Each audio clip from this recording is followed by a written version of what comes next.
एक गांव में एक जादुई पेड़ था जो लोगों की इच्छाएं पूरी करता था। एक लड़का जिसका नाम पप्पू था उस पेड़ के पास गया और उसने उससे आइसक्रीम का एक कुल्हड़ मांगा। पेड़ ने उसकी इच्छा पूरी की और पप्पू को एक स्वादिष्ट आइसक्रीम मिली। पप्पू ने फिर पेड़ से और भी कई चीजें मांगी और पेड़ ने उसकी हर इच्छा पूरी की। पप्पू ने फिर सोचा कि वह इस पेड़ की जादुई शक्तियों का उपयोग करके अमीर बन सकता है।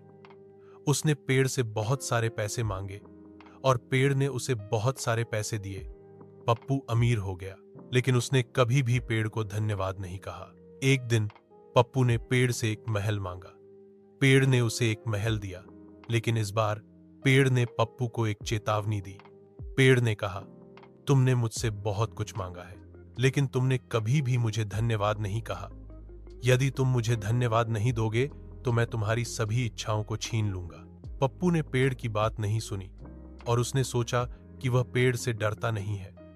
उसने पेड़ से और भी कई चीजें मांगी और पेड़ ने उसकी सभी इच्छाओं को पूरा किया।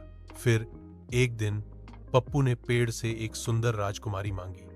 पेड़ ने उसे एक सुंदर राजकुमारी दी, लेकिन इस बार पेड़ ने पप्पू से कहा, तुमने मुझसे बहुत कुछ मांगा है, लेकिन तुमने कभी भी मुझे धन्यवाद नहीं कहा। यदि तुम मुझे धन्यवाद नहीं दोगे तो मैं तुम्हें वापस ले लूंगा। पप्पू ने फिर भी पेड़ की बात नहीं सुनी और उसने सोचा कि वह पेड़ से डरता नहीं है। उसने पेड़ से और भी कई चीजें मांगी और पेड़ ने उसकी सभी इच्छाओं को पूरा किया। फिर एक दिन पप्पू ने पेड़ से एक शक्तिशाली राजा बनने की इच्छा जताई।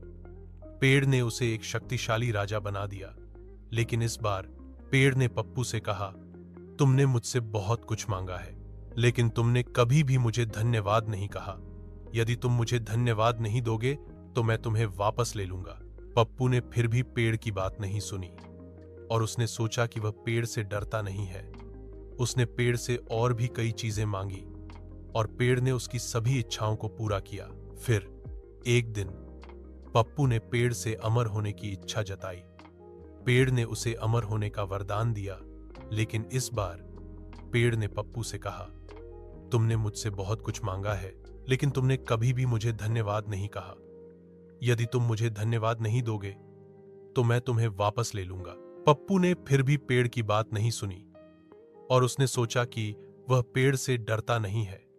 उसने पेड़ से और भी कई चीजें मांगी और पेड़ ने उसकी सभी इच्छाओं को पूरा किया। फिर एक दिन पप्पू ने पेड़ से कहा, मैं अब अमर हूं और मैं हमेशा के लिए राजा रहूंगा। पेड़ ने पप्पू से कहा, तुमने मुझसे बहुत कुछ मांगा है, लेकिन तुमने कभी भी मुझे धन्यवाद नहीं कहा। अब मैं तुम्हें वापस ले रहा हूं। पेड़ ने पप्पू को वापस ले लिया और पप्पू हमेशा के लिए गायब हो गया। शिक्षा।